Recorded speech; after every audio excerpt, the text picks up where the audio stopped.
screen in or screen out severe causes for headache. Remember 5 A's. And so if the patient fits into any of the A's, then urgent neuroimaging or early or urgent depends on the clinical impression. If it's an impaired consciousness, a headache, a confusion, fever, it's definitely ASAP admission, imaging, or lumbar puncture. Okay. And then we think of migraine, chronic tension type headache, cluster headache, very rare, but you still need to think a bit. If it mimics migraine, but it doesn't fit exactly as migraine in a young male, okay, comes in cluster, then you think of cluster headache. Actually, the treatment is quite similar to migraine. I won't talk about this for final year. It's more specialty entity. And then there are other secondary, many miscellaneous causes of headache, including zoster, sinusitis, a rare causes giant cell arteritis in elderly, cyclical neuralgia, a withdrawal headache with coffee, caffeine, and all this. Okay. Treatment for migraine, remember, is with acute and secondary preventive. Preventive will have the newer calcitonin gene-related monoclonal antibodies, but the standard one, specific one, is triptans. For prophylactic, it's a first-line beta blocker. Okay. Now, with movement disorder, I'll spend a bit more time. So the objective is I will quickly go through different types of movement disorders, and then I'll focus more on Parkinsonism and management of Parkinson's disease, which is the commonest movement disorder of all. So movement disorder,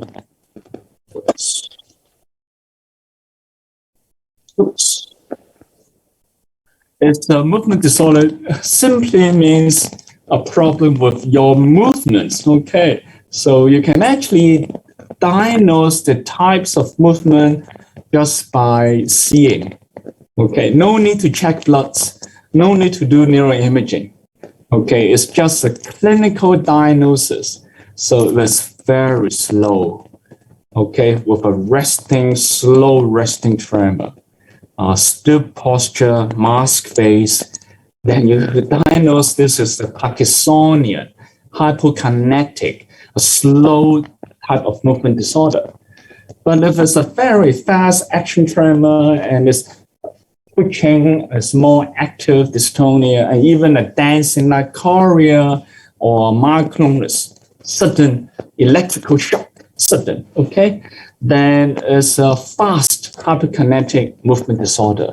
I won't talk about tics. Tics is more pediatric condition. So the severe form of tics is Tourette's with a focal tics, a full language, and not sure whether you had seen one in a psychiatry rotation last year. Okay, for tics, if this occurs in pediatrics, usually grow out of it if you grow older. Okay. So I will not talk about tics. Now I will first quickly go through the fast action tremor. So in movement disorder clinic, I'll say 20% belong to the fast, and majority to this Parkinsonism is by far the commonest. So action tremor means if you rest, typically no tremor, and the tremor increases when you say lift up the hands against the gravity, then this is called postural tremor, or during movements. Okay, so fingernails, the tremor comes during action. Okay, and usually it's faster than the Parkinsonian resting tremor of 3 to 5 hertz, but for action tremor it can be even 11 hertz. Is very hard to mimic. Okay, very fast. So if you are anxious, then you will have a tremor. But if this is a first case with action tremor, then you need to just check if it's severe enough to bother the patient to see a doctor. Persistent, not just during anxiety, persistent tremor comes out of the blue, you need to check thyroid function, TFT. So once a colleague referred her sister, a 30-year-old sister, to see me because of, she said, a leg tremor, the leg tremor, not hand tremor. She had no goiter, no exophthalmos, no heat intolerance. She had no signs of thyrotoxicosis except the tremor. Initially, I thought, could this be essential tremor? Okay, essential tremor. But then I just checked the thyroid function. I said, well, as a rule, as a routine, any this kind of action tremor, I would need to rule out thyrotoxicosis. And to my surprise, the results came back to be very toxic, with a very low TSH and sky-high free T4. So it's thyrotoxicosis, a Graves' disease, without any other signs except tremor. So this happened. So remember, when you graduate, if you see a case of tremor presenting to you, just check thyroid function. And then you ask about a drug history, your asthma, taking any phantonin puff beta agonist, and then you prompt whether he or she taking any anti-epileptic drug, which, say for sodium valproate, it can cause tremor, weight gain, or even hair loss, alopecia for valproate.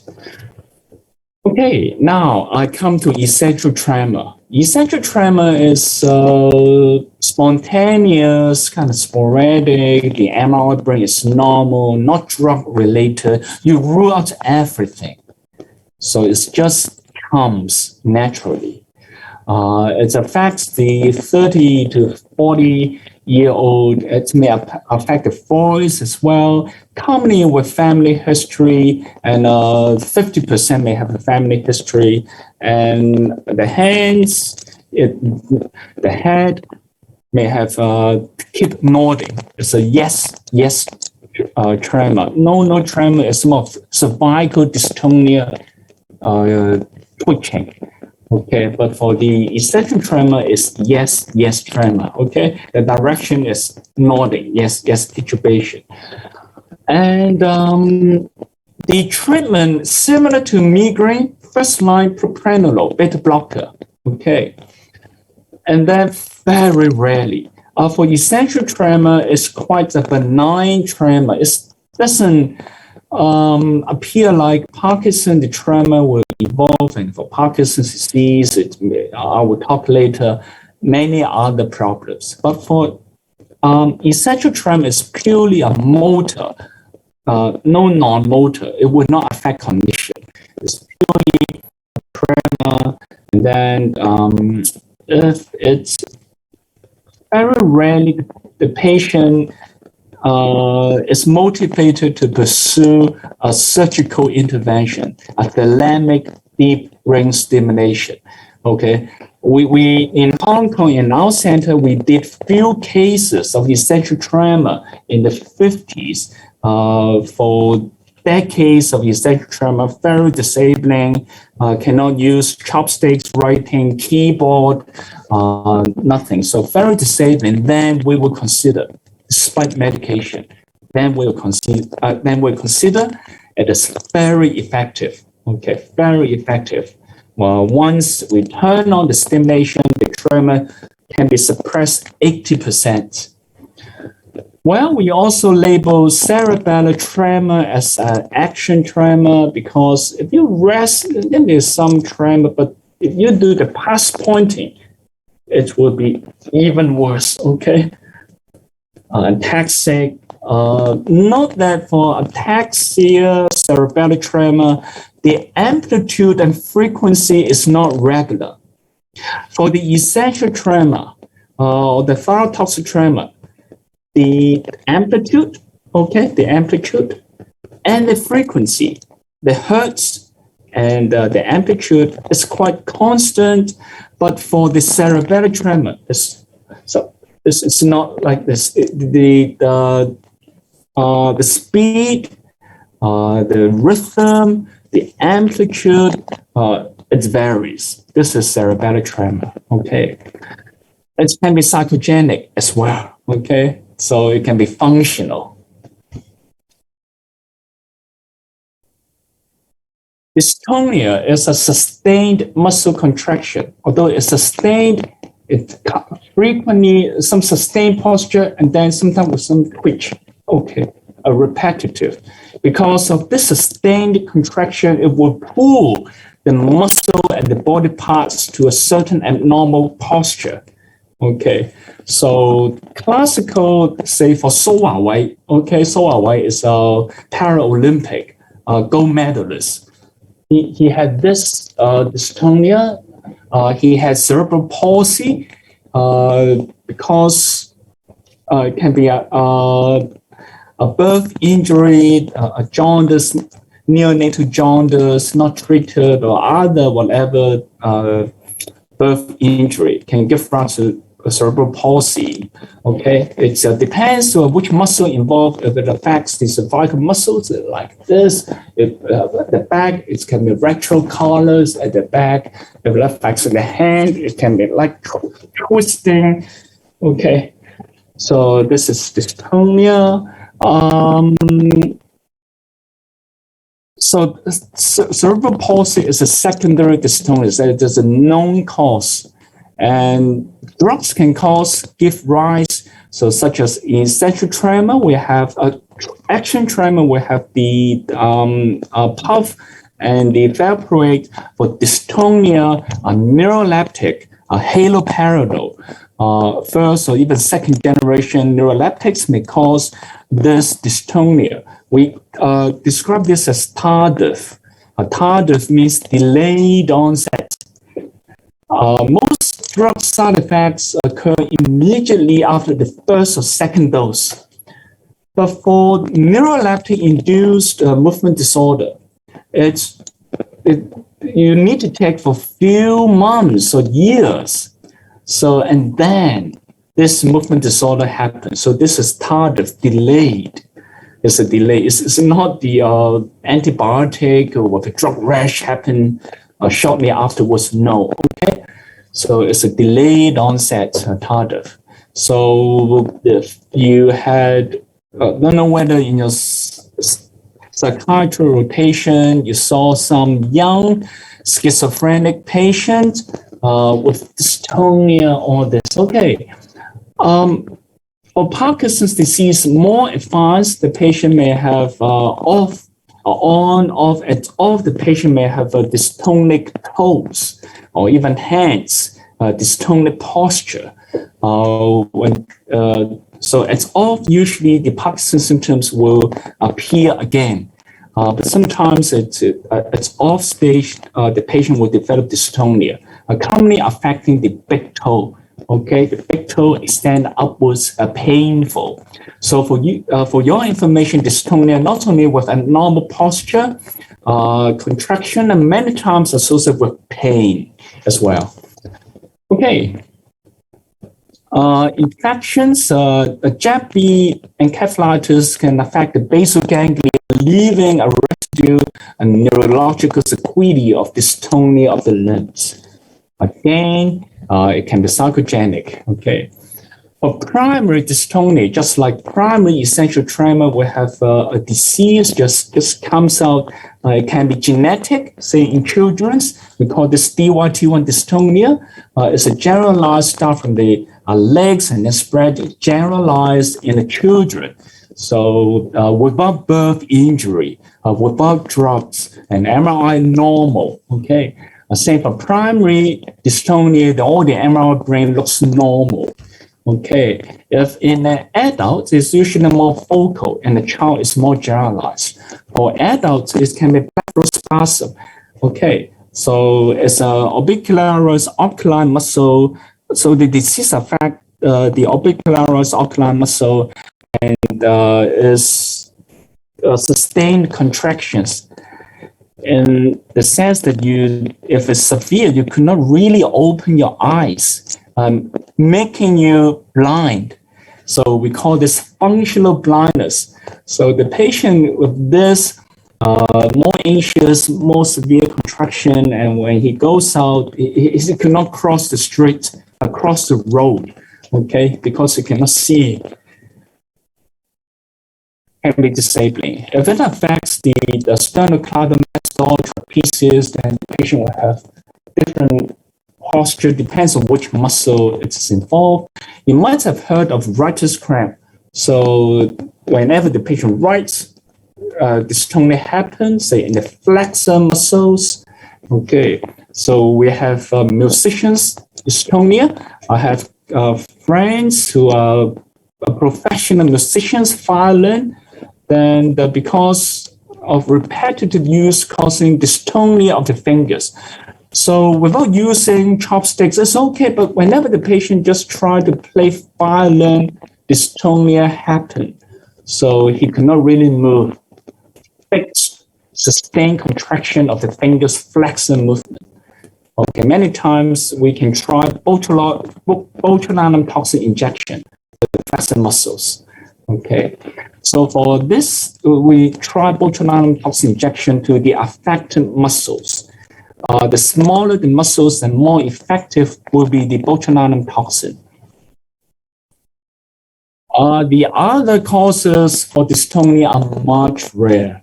Dystonia plus syndrome, Wilson's disease causing dystonia. It's a copper metabolism problem causing excessive accumulation of copper in your brain, in your liver, causing liver cirrhosis. Huntington's disease, although it's classically chorea with dementia, but sometimes the Huntington's patient may have dystonic posture as well as possible, and others I will not mention, but I just put it down for completeness. So the treatment is, as I mentioned, it really depends on the cause. Okay, if it's drug related, we may need to change drugs.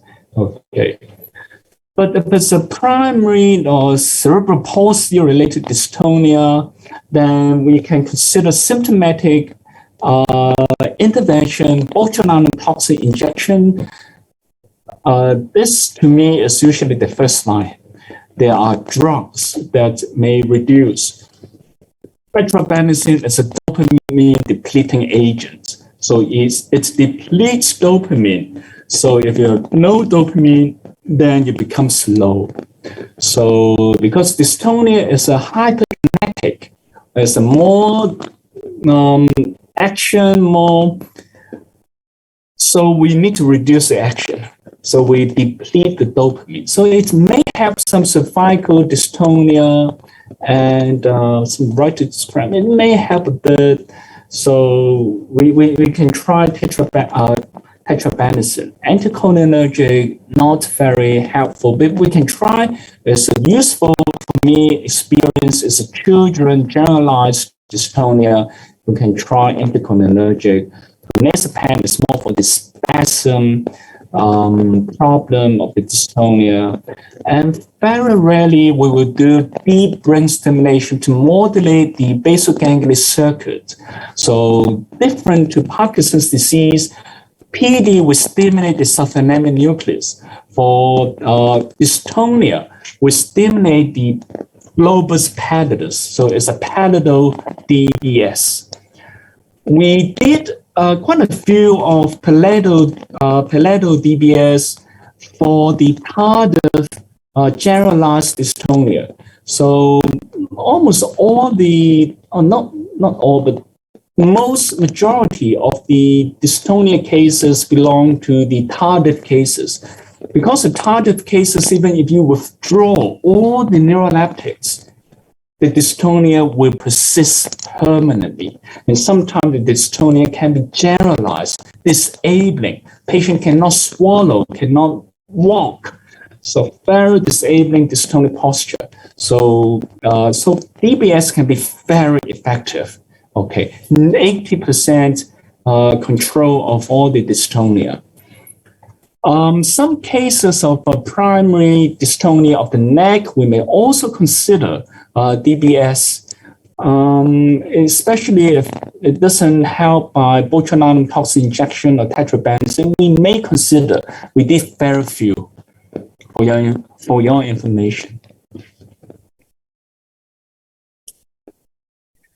Myoclonus means just a sudden electrical shock. Just like if you assess a patient for any flapping tremor, okay, the patient is encephalopathic, lipocirrhosis, the patient may have, okay, raise up your hands and extend your hands. The patient may, this is a quick electroshock. So flapping tremor to a movement disorder can be labeled as a type of myoclonus, negative myoclonus, or hysteresis, okay? Myoclonus can be epileptic, suddenly jerk. We can even consider hiccup or even sleep jerks as the type of myoclonus. We have essential myoclonus, just like essential tremor, primary dystonia. Myoclonus, we have essential myoclonus is a very benign disease. It's just sudden twitching in the first and second decades. It may associate with a dystonia syndrome as well. Myoclonus dystonia is just come out. It can be epileptic, generalized, possible epileptic type. The EEG can capture the epileptic discharge as a generalized form of epilepsy. Okay, symptomatic myoclonus, just like secondary dystonia, symptomatic myoclonus, we could find causes. As I mentioned before, hepatic renal failure, or even CO2 retention. We can have this flapping myoclonus of the hands. Once in a while, if patients suffer from anoxic brain damage, and then he survived and discharged from ICU, the patient may frequently have myoclonus. So this is not uncommon. For advanced neurodegenerative diseases, I saw a lot of Alzheimer's disease, especially in the advanced stages. The relatives may share with me, hey, the patient had this jerk many times a day. Okay, small jerks, myoclonus in a neurodegenerative disease. I usually reassure this is okay. If it doesn't bother the patient, just leave it. No need to treat. Okay. Hemifacial spasm is usually some irritation of the facial nerve causing frequent twitching, quick twitching of the facial nerve one side. Okay, hemifacial spasm. Progressive myoclonic epilepsy it can be a manifestation of mitochondrial disease, very rare. Okay. Now, if we would like to treat, now first of all, we treat the underlying disease for say. Now, if this is an epileptic myoclonus, then the first line will be probably of valproate or piracetam, okay, rather than phenytoin or other things. Okay, Capra or valproate as first line. For essential myoclonus, we can consider clonazepam if it's disabling. If it's not, then leave it. Okay. Usually neurodegenerative diseases, no need. Okay, if it doesn't bother the patient, just leave it. For hemifacial spasm, actually, it's not clonazepam or other things. We can give botulinum toxin injection. I did not put this here, but just for your information. Okay.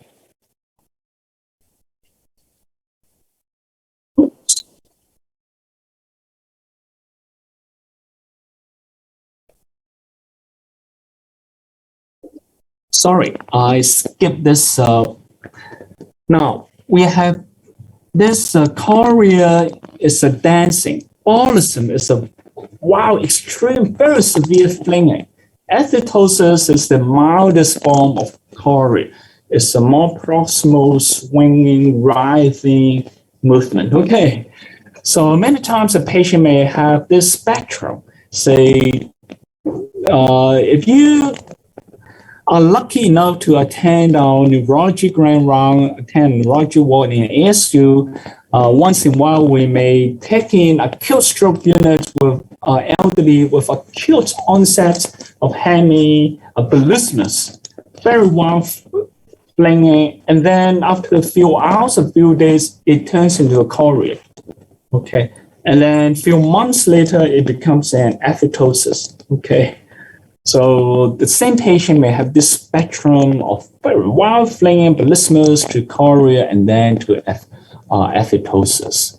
So this is what I meant by chorea, dancing.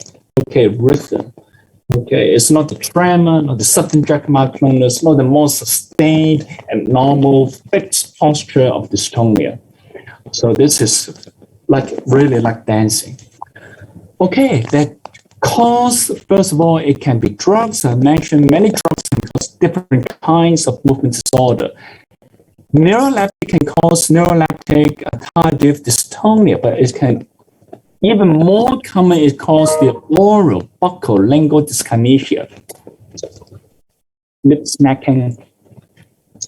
So many times, if I go out to the street in the MTR, I can see some of individuals keep moving. The mouth, okay, the tongue sticking out sometimes. And I know that the patient may suffer from some side effects of neuroleptic. For your information, not only neuroleptic, if you take any dopamine receptor blocking agent, neuroleptic is the classical one, but if you chronically abuse a Stamotil or Maxilon, this anti-nausea vomiting drugs, you may develop this tardive phenomenon as well, okay? But rarely we abuse those drugs. So it's commonly as a neuroleptic. Well, I will talk about levodopa-related on dyskinesia. It's a Parkinson's motor complication. So once you take the levodopa, the patient develops chorea. This may be the commonest cause for chorea in the world nowadays because Parkinson's disease is quite common. So drug-related. Structural means a structural lesion. Commonest is a small lacunar infarct in the basal ganglia, or classically the subthalamic nucleus. So this basal ganglia circuits, including the subthalamic nucleus. So if we induce a lesion in the subthalamic nucleus, it will induce chorea. Okay, so we actually utilize this phenomenon for Parkinson's patients. It's a slow. Then if we inhibit this with high frequency electrical stimulation, we paralyze the STN. In this way, we can induce faster movement in a patient with Parkinson's. But in a normal person, if we destroy the STN, the patient may develop chorea. Okay. So I will reassure hemiballismus because of lacunar stroke patient that you are suffering a very mild stroke. The lesion is small, but unfortunately it's strategic, affecting the site where it will induce not weakness, but it induces hyperkinetic excessive movement. And because the lesion is usually small, many times this ballismus will resolve eventually and may settle. It's just like any lacunar infarct in the internal capsule causing weakness. The weakness is usually say 3 to 4/5, and few months later, as follow-up, the patient will develop full power, full recovery with a small infarct. Same with a hemiballismus. Okay. For your information, it's not common, but hyperglycemia or hyperthyroidism, thyrotoxicosis can give rise to chorea as well. The others are rare. Infection, immunological, SLE, or streptococcus, or Huntington's chorea is very rare in Chinese. Dementia and chorea. So the MRI usually beginning can be normal, but eventually shows atrophy, especially affecting the caudate. Again, it can be psychogenic. We have a psychogenic case manifesting as chorea, dystonia, and tremor. All different kinds of movement disorder in the same person now in the ward. I'm not sure whether she was at a grand round yesterday. Okay. The drug, again, similar to dystonia, will give tetrabenazine. Deplete dopamine will slow the patient down. So if the patient is having excessive movement, we deplete the dopamine with tetrabenazine. Okay. But for the neuroleptic, we have the best to change the drug. But for levodopa induced, we don't give tetrabenazine actually. So treatment depends on the causes. If you have, say, a Huntington's chorea, we can give tetrabenazine. If it's stroke-related, basal ganglia causing hemiplegismus, if it's very violent, in the initial weeks, we can give tetrabenazine. Okay. But not for tardive or levodopa dyskinesia. Okay, we touch this just there. Now, let me see the time. Okay, we have enough time. Let me move now to Parkinsonism. So Parkinsonism is a bradykinesia, resting tremor, rigidity, and postural instability. Okay, so with this, we will call the patient as having a Parkinsonism syndrome. Having this syndrome, we have many causes. Okay, just like what I had discussed with action tremor, there are many causes, dystonia, many causes, myoclonus, many causes, chorea, many causes, Parkinsonism, we have many causes, and we classify into primary. Primary means idiopathic Parkinson's disease. It's a sporadic, we call sporadic disease in most cases, but 5 to 10% have a clear family history. Can be autosomal dominant or autosomal recessive. The majority appears to be sporadic. But even in the sporadic cases, some may due to some genetic mutation. Okay. Anyway, so mean age of onset 60 years old. We have other secondary causes, just like secondary dystonia, we have a JAPD, we have drugs. Same with Parkinsonism, we have small vessel disease, usually affect the more elderly people. We have drugs, again, neuroleptic.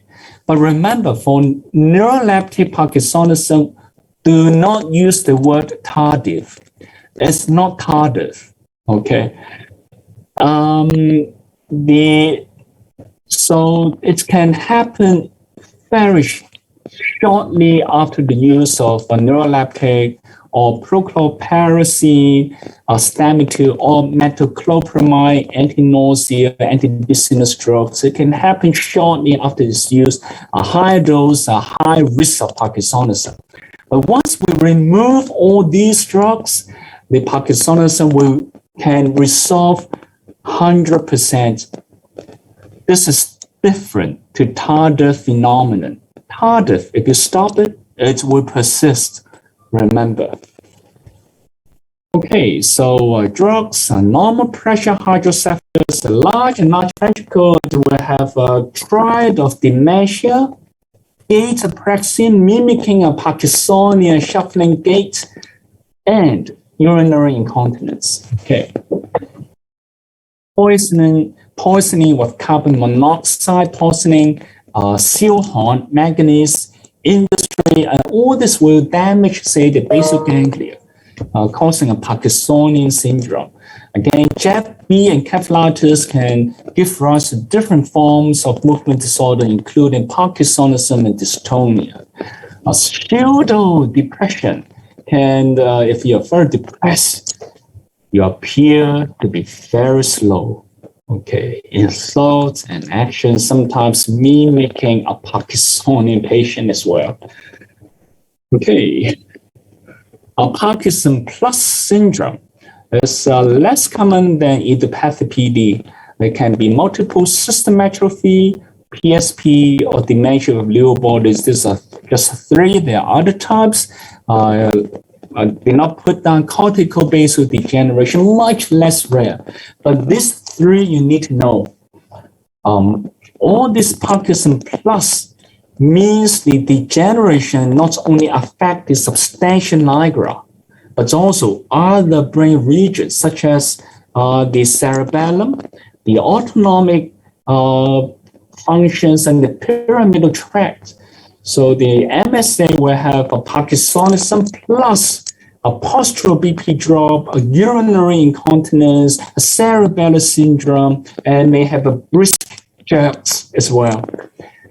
For progressive for the MSA, the MRI may show in advanced case, we call the hot cross bun sign. It's a cross in the pons. It's kind of an atrophy of the pons atrophy.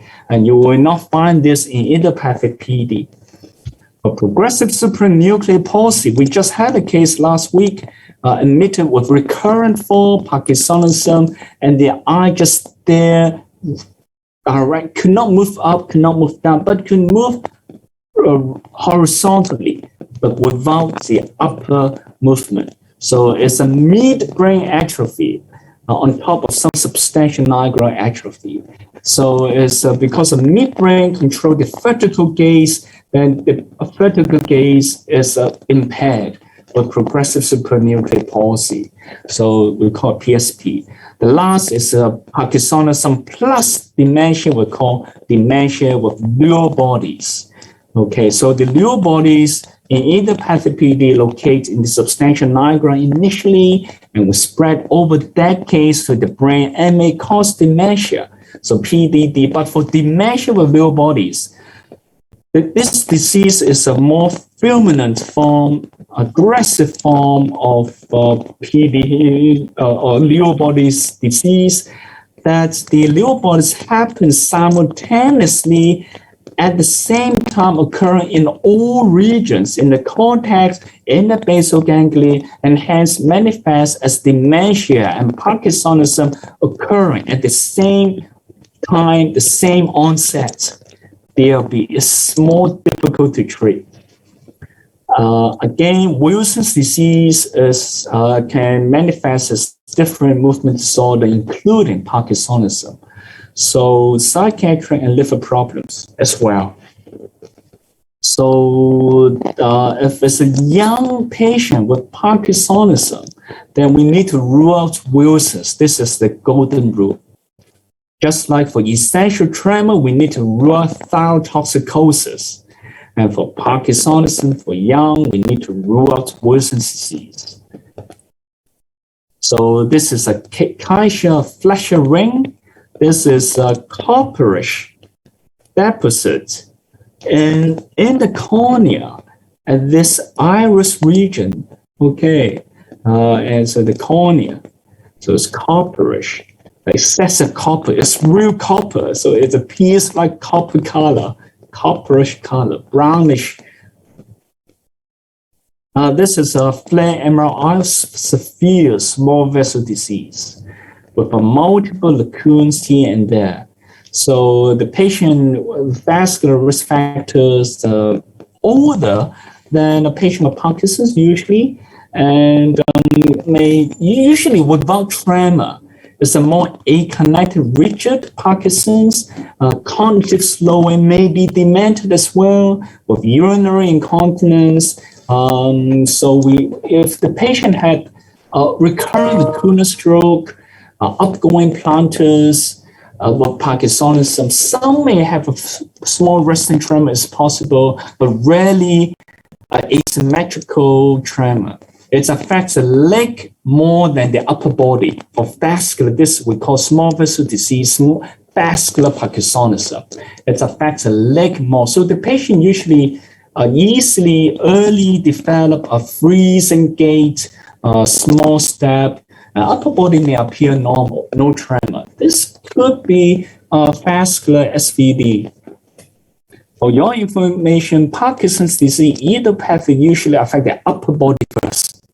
Masked face, hand tremor, and the patient can walk quickly, at least in initial years in idiopathic PD.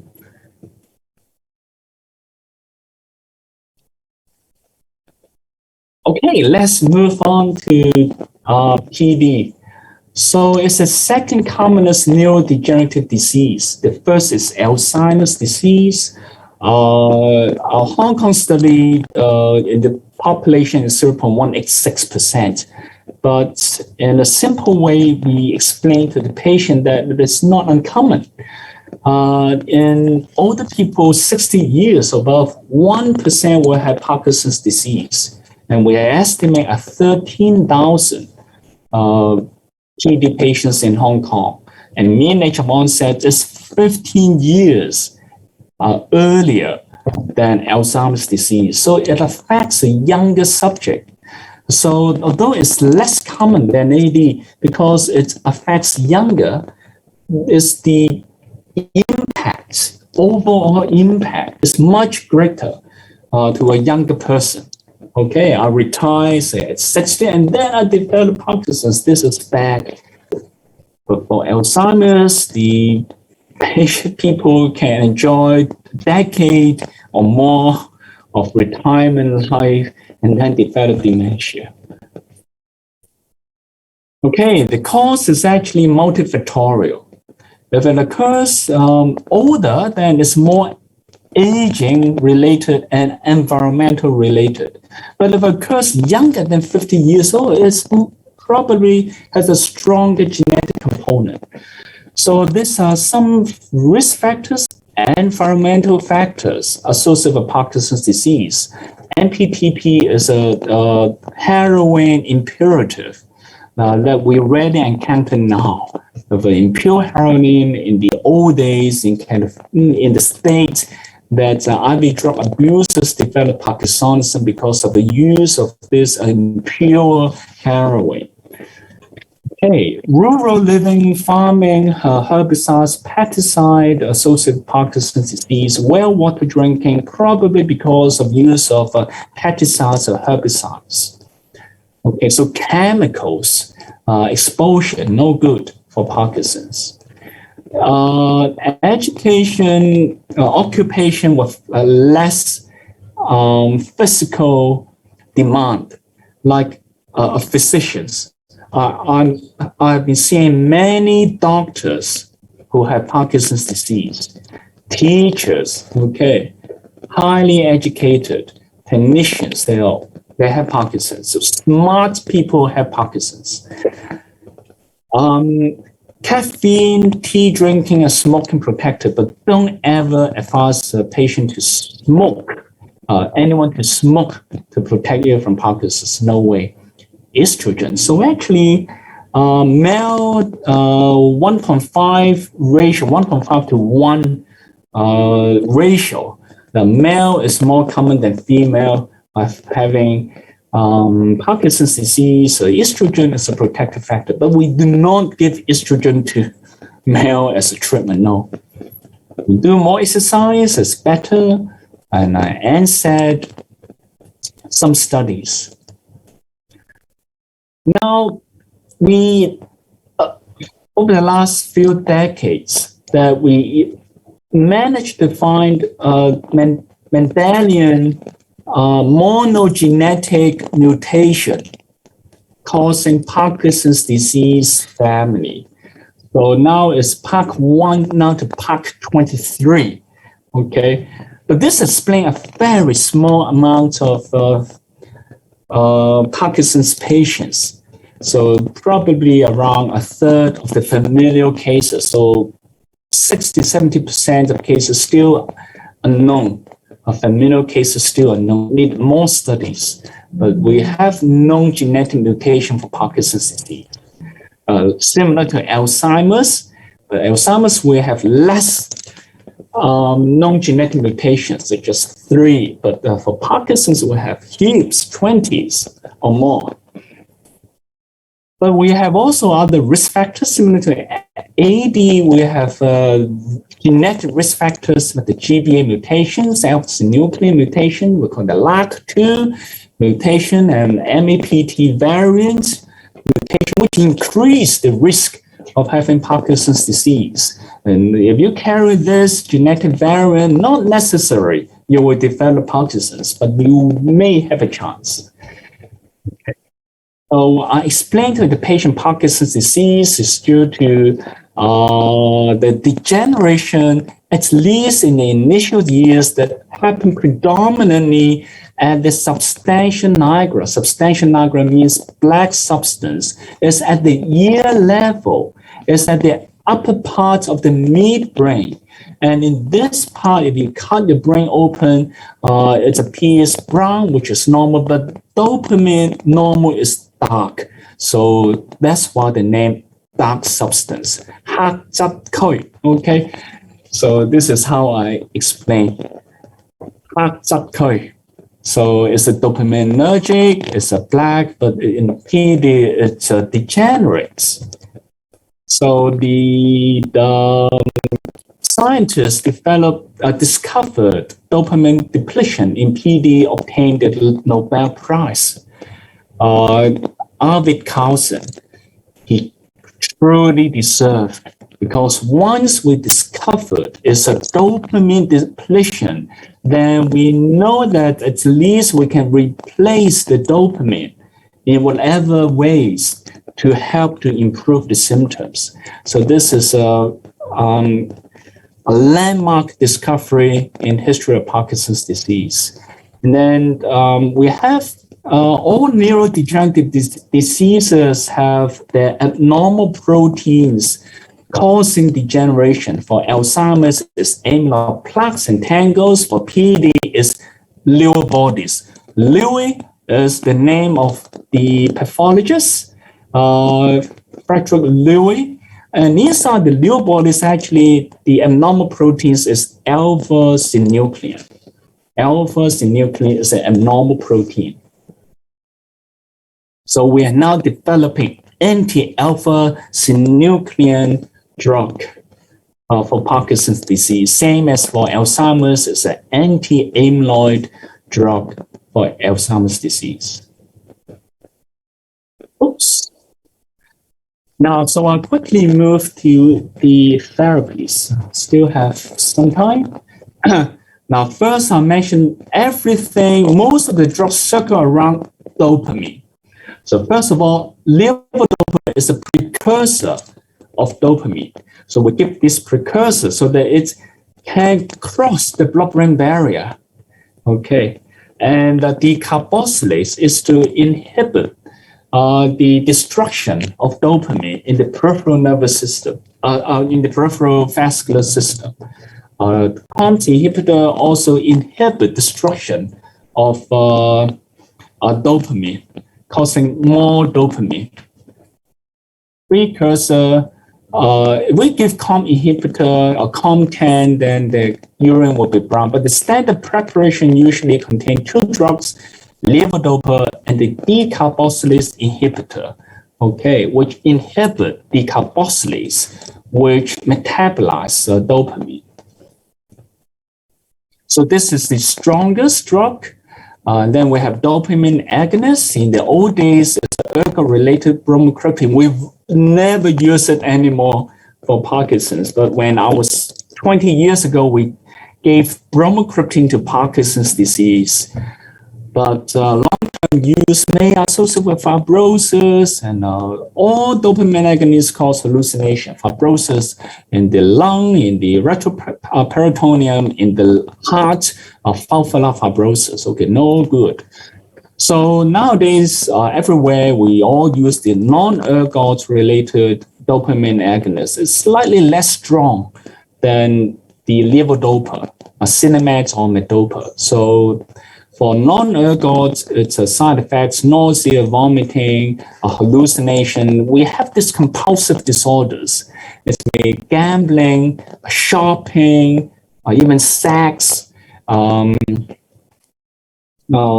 these different kind of compulsive. So we need to let the patient and the spouse and the caregiver know just to observe.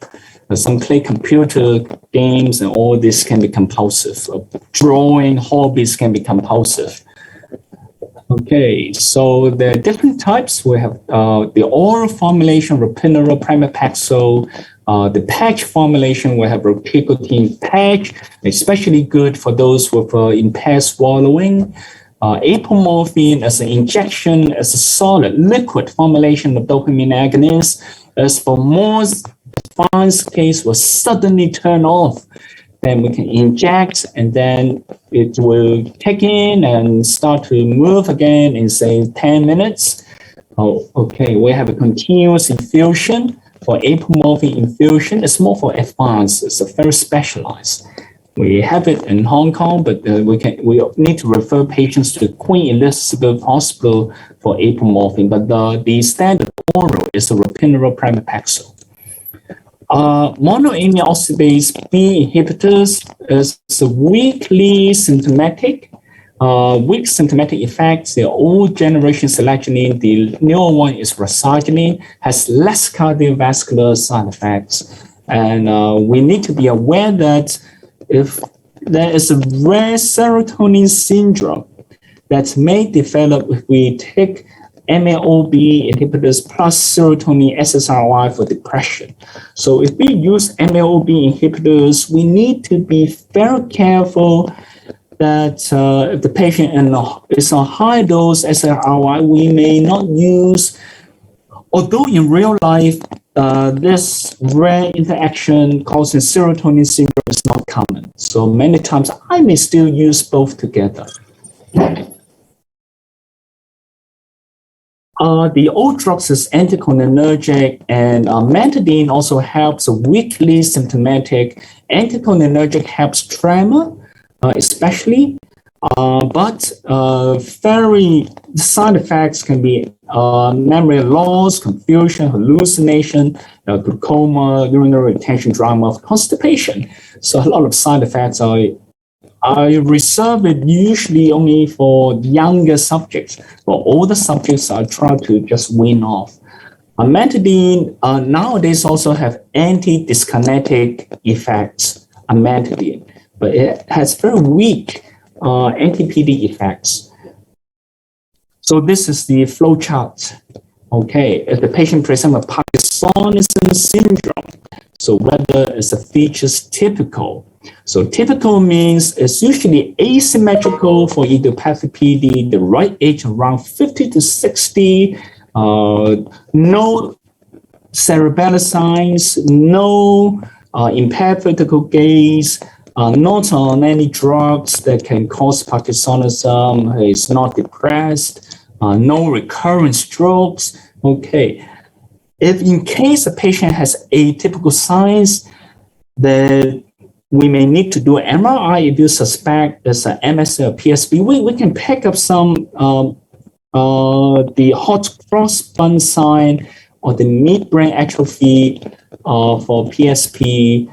If you're not sure whether it's a drug-related or idiopathic PD, we can do a DET scan or fluid Doppler PET scan, which should show abnormal dopamine storage.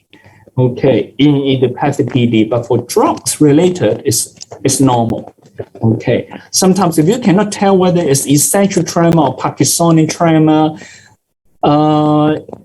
in the very early PD, some may have just tremor.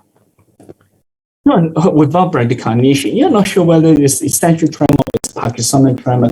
You can do a DET scan, a Doppler PET scan. If it's a PD, then it should be abnormal with this Doppler scan, and it's normal for essential tremor.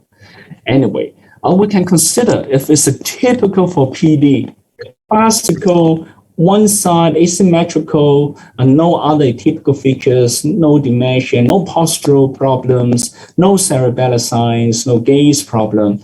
we can consider MAOB inhibitors, selegiline or sargine, because some studies show it may have neuroprotective effect, may have. And also patient mildly symptomatic, this may have the symptoms. We usually ask whether the symptoms are affecting the patient's ADL. If the patient doesn't affect ADL, still able to work, patient accept the symptoms, it can just observe. No need to add any medications. If the symptoms get more severe, disabling, then we can consider again MAOB inhibitors if it hasn't been started yet. And then dopamine agonists, or even the very mild symptomatic amantadine or anticholinergic for arting, for tremor. Arting is anticholinergic. We can try all these levodopa-sparing drugs before starting levodopa. The reason is if we start levodopa for a young person at a high dose, you will easily develop motor complications, which I will explain in the next slide.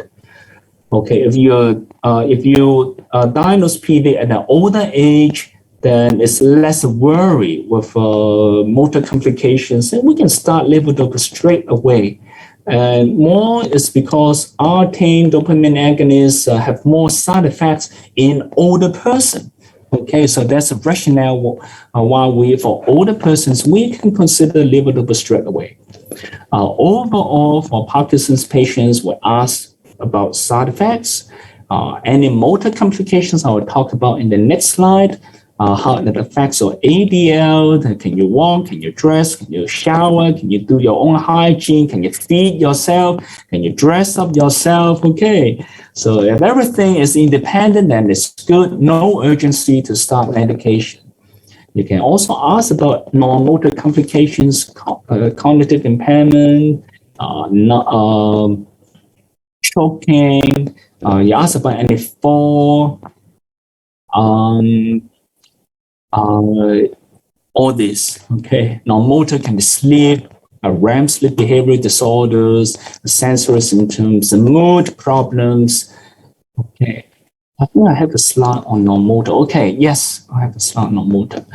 Okay, and can consider if it's a fall problems, if the patient failed to do ADL, we can consider all this. If it's a choking problem, we can refer speech, and sometimes caregiver a lot of stress, you can listen to the stress and give support in whatever ways you can. If motor complications develop, you can adjust the drug a bit, and if after all this failed, then we can consider surgery. So this is the treatment algorithm.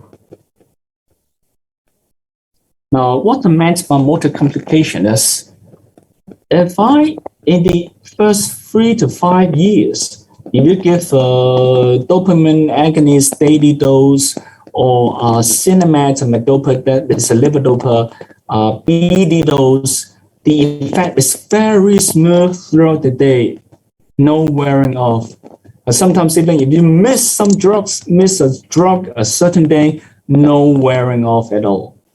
This is the honeymoon early disease stage. But 5 years down the road, 50% will find that the drugs are less effective. The levodopa previously could last for 1 day, now it lasts for only 6 hours, and the wears off, the tremor comes back before the next dose of medication. And then this wearing off can become shorter and shorter. So the on time becomes shorter and shorter. And worse is when the drug kicks off. With time, the patient may develop not a good on, but a very dyskinetic on. So this is the peak dose dyskinesia. Eventually, say 10 years down the road, the patient may have very short on, but each on will have dyskinesia and then quickly turns off.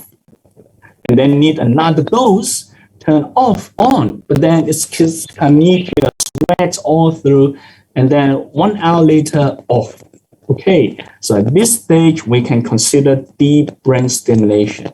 And there are other motor problems of freezing gait, fascination, and postural instability.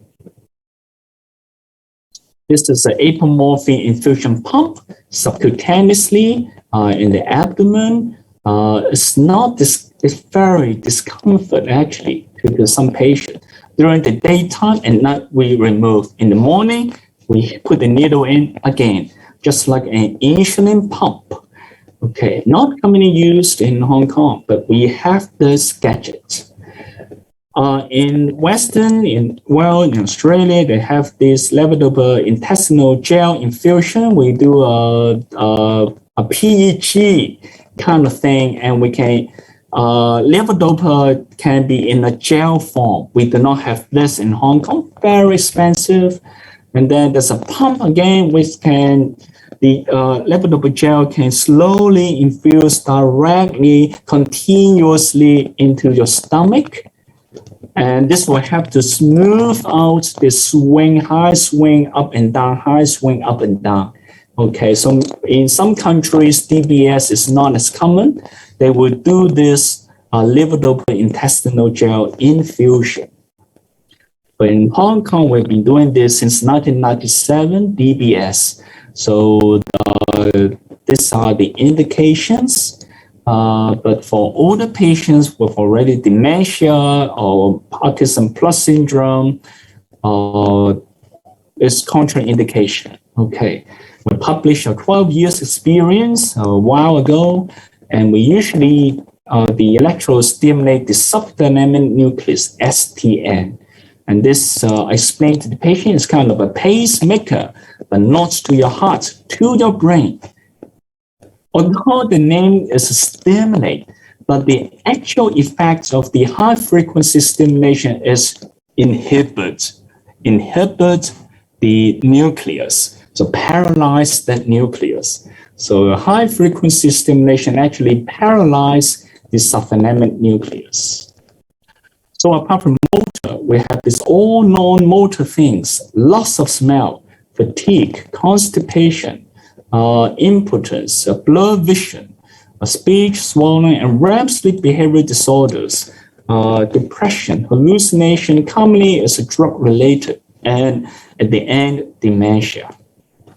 And many of these symptoms actually could occur before the motor symptoms, such as the REM sleep and loss of smell can occur even 5 to 10 years before the Parkinsonian symptoms occur. So we can now detect very early pre-motor stage of PD now if we identify all this. So that this is one of the research areas that myself and Professor Wayne have been doing over the past decades.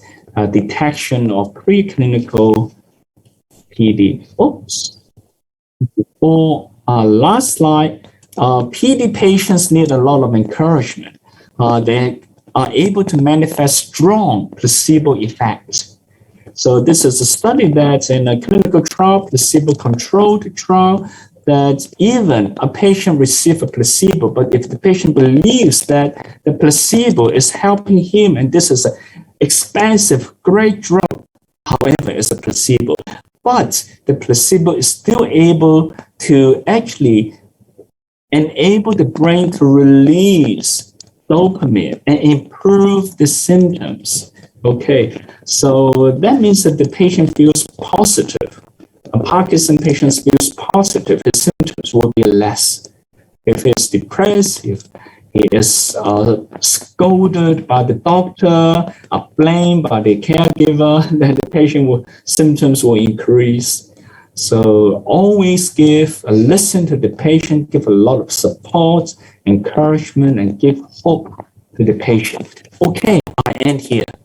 So thanks for your attention. I welcome any question.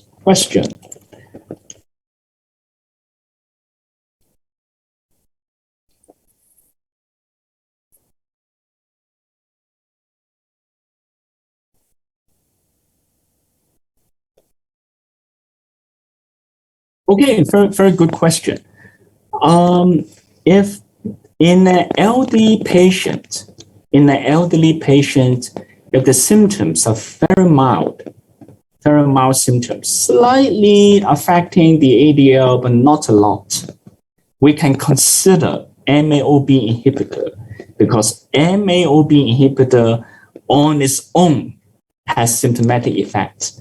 So any patients, any age has mild symptoms can consider MAOB inhibitor. But for a young patient, because her road of PD may have 10, 20, 30 years, then it would be good if we have something neuroprotective, even if it has 50-50 evidence. Okay, so for younger patients, the younger the patient is, I would start MAOB inhibitor, giving him a hope that this may somehow slow down the progression. Because in clinical trial, in long-term observation studies, patients on MAOB inhibitors for a decade may have slightly less severe Parkinson's than those who have never been on MAOB inhibitor.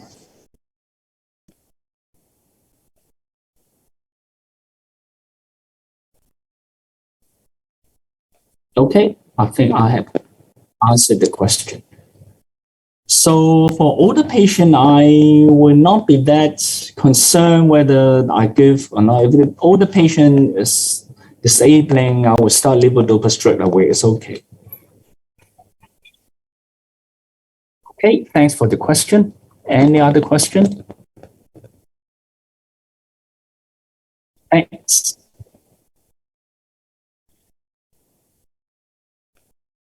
Okay. Can I ask, do you have any class right now after my lecture? And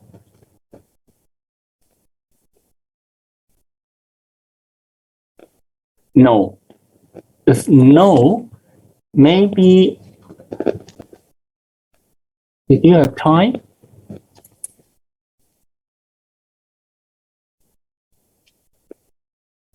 let me show you a video.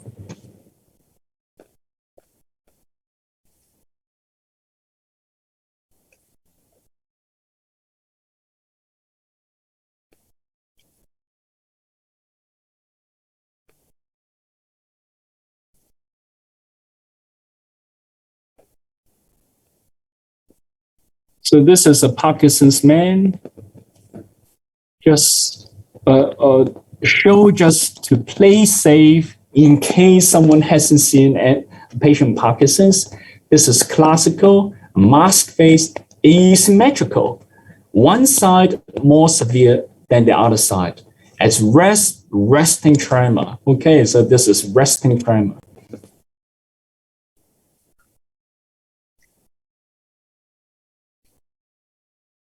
Even the tongue movement was affected.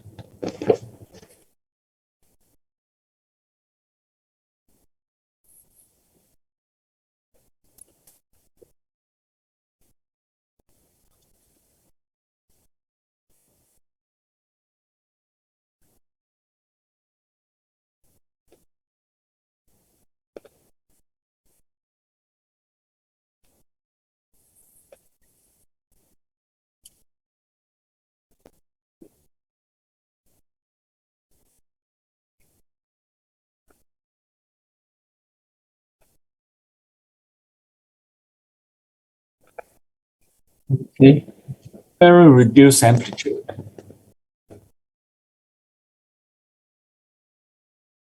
Could not even open. Rapid tapping was not possible. Left side slightly better. Rapid alternating movements. Could not do it. So movement definitely not smooth, impaired, hesitant. The tremor kind of less on action. Okay. So this is a typical Parkinson's case. No pass pointing, so it was not cerebellar.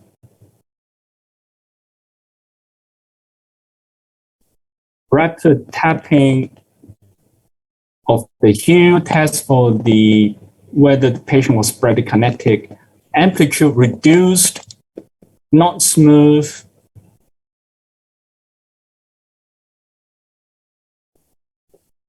So the instruction was to raise up the heel, ankle, and tap, but he was not able to raise and tap.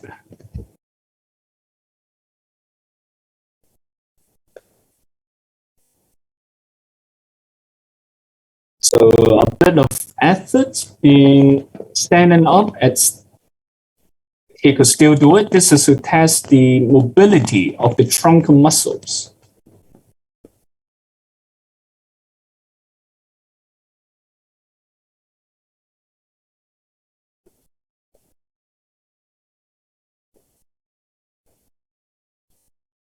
So I was testing his postural stability. So impaired postural stability. Okay. Do not do this in an exam, there's a risk. So this is freezing gait. Okay. Do not turn. The legs do stick to the ground, seems glued to the ground. So the gait was difficult when the patient tried to turn, tried to initiate the first few steps, freezing gait. So this is freezing gait. Okay. Very severe freezing. Okay, so the patient took, so this is a chorea, dancing. So this patient actually is having this on-off and on with dyskinesia. So this is peak dose dyskinesia. This patient having motor complications. So we were working him out for deep brain stimulation. So you can appreciate it's completely different now, okay? Very wide amplitude, quick movement. So this is very classical for PD motor complications. So you feel like, you look like the patient was dancing, okay? Okay, I think that's it. And I hope you appreciate what I meant by motor complications. Okay, thank you very much. So if you have questions, you can email me. Thank you. Bye-bye. Thank you.